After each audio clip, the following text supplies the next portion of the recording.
नमस्कार मित्रों, जय हिंद। आपका अपना मदर स्टडी सेंटर में आपका स्वागत है। हम पिछली वीडियो में पढ़ चुके हैं विलियन सॉल्यूशन। जो आज हम पढ़ेंगे मौलनता और मौलरता। मौलरता क्या है, बिल्कुल बारीकी तरफ से पढ़ेंगे, लेकिन आपको मेरे साथ एंड तक बने रहना है, बिल्कुल बीच में भागदौड़ नहीं करना। चलिए चलते हैं फिर मौलरता क्या हो। हमने जब पिछली वीडियो में पढ़ा था विलयन। अब विलयन क्या था? दो या दो से अधिक पदार्थों के समांगी मिश्रण को क्या कहते हैं? विलयन, यानी सॉल्यूशन कहते हैं। और विलयन है जो विलयन प्लस विलायक से मिलकर बना होता है, ये हमने पढ़ा था। तो मौलरता क्या है? एक लीटर विलयन में घुले हुए विलय के मोलों की संख्या को क्या कहते हैं? मौलरता। एक लीटर विलयन और उसमें घुले हुए विलय के मोलों की संख्या को क्या कहते हैं? मौलरता।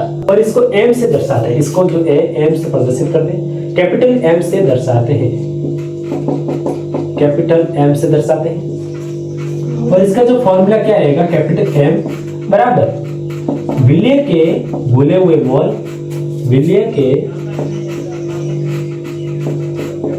घुले हुए मोल अपॉन में विलयन का आयतन,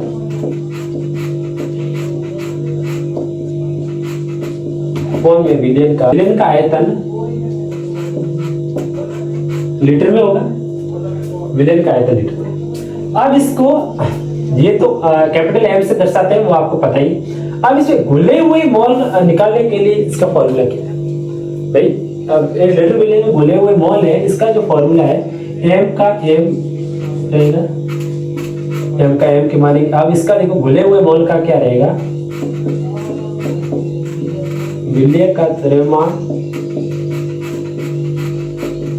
विलय का द्रव्यमान और अभी ऊपर का हिस्सा है और बट्टे में विलयन का अणुभार, विलय का अणुभार या आणविक भार, विलय का अणुभार। अभी ऊपर का सदस्य, अभी नीचे का बट्टे वाला, अभी बट्टे वाला आ गया। विलयन का आयतन, विलयन का आयतन लीटर में, और इसके बट्टे में कुछ नहीं है तो हम एक मानेंगे। अब जैसे देखो इसमें क्या है, बट्टे को सेंस करेंगे, अपॉन को सेंस करेंगे तो किसमें वो गुणा में परिवर्तन हो जाएगा। अब इसमें ये गुणा में अगर सेंस होगा तो क्या होगा? ये निचले वाला जो एक है ऊपर चला जाएगा, विलयन का आयतन है वो नीचे आ जाएगा। वो आपको पता ही है, जब हम 6-8 क्लास में पढ़ चुके हैं कि भाई गुणा को बट्टे को जब सेंस करेंगे तो क्या होगा? उल्टा करेंगे तो क्या होगा? गुणा में चला जाएगा। जैसे देखो अब इसको और आसान बनाएंगे। फॉर्मूला है एम बराबर, यहां पर लिख देते हैं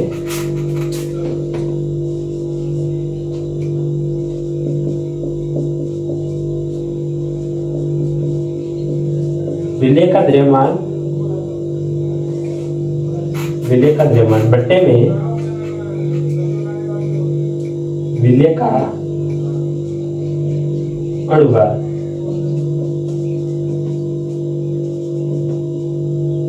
इनटू में आ गया तो एक है ऊपर चला गया और आयतन है जो नीचे आ जाएगा। विलयन का आयतन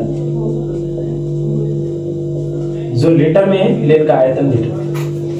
ये अंडरस्टैंड बच्चों? अब इसको जैसे देखो क्वेश्चन में अगर पूछते हैं एमएल में, ये तो लीटर में था, अगर एमएल में पूछते हैं तो आप कैसे करोगे? आपका दिमाग कैसे घूमेगा ना। लेकिन आपको डरना नहीं, मैं आपको सिखाऊंगा कि अगर एमएल में आ गया तो कैसे। अब जैसे देखो एमएल में बदलेंगे तो क्या होगा? एक पॉइंट को हम 1000 से गुणा करेंगे। जैसे देखो एम बराबर विलय का द्रव्यमान और बट्टे में आ गया अणुभार, इंटू एक को 1000 से गुणा करेंगे कितना आएगा? 1000 ही आएगा, 1000 और बट्टे में आयतन ml में, ये हो गया m बराबर w बट्टे में v ml इंटू 1000। ये फॉर्मूला, ये आपको फॉर्मूला है जो याद करना है। सोते खाते पीते भी, m बराबर w बटे mw into V M L into 1000। Okay मित्रों, अब हम सीखते हैं मौलनता। क्या सीखते हैं? मौलनता। अब इसको क्लीन कर देते हैं। अब जो रहेगा हमारा मौलनता। मौलनता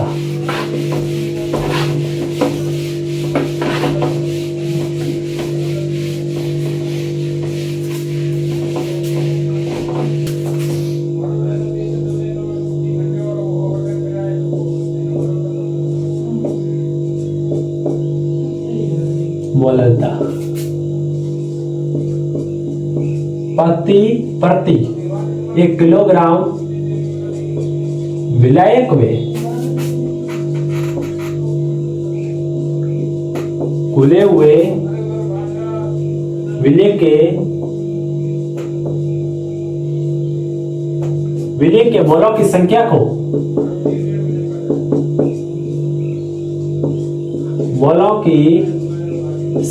को मौलनता कहते हैं। मौलनता कहते हैं। अंडरस्टैंड बच्चों? क्या है डेफिनेशन सुनो। मौलनता प्रति 1 किलोग्राम विलायक में घुले हुए विलय के मोलों की संख्या को क्या कहते हैं?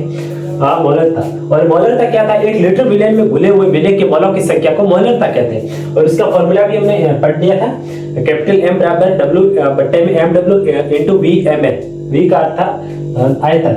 अब इसका जैसे देखो फॉर्मूला क्या है, इसको है जो स्मॉल m से दर्शाते हैं और उसको जो मौलनता को है कैपिटल M से दर्शाते हैं। स्मॉल m विलय का मोल बट्टे में विलायक का भार। विलायक का भार। आप जैसे देखो इसको हम और तोड़ दे तो जैसे देखो विलय का भार बट्टे में विलय का अणुभार इनटू विलायक का भार इनटू विलायक का भार। ये जो आपको फॉर्मूला है वो आपको याद रखना है। ये आपको जो फॉर्मूला है वो क्या रखना है? आपको याद। अब जैसे देखिए इसका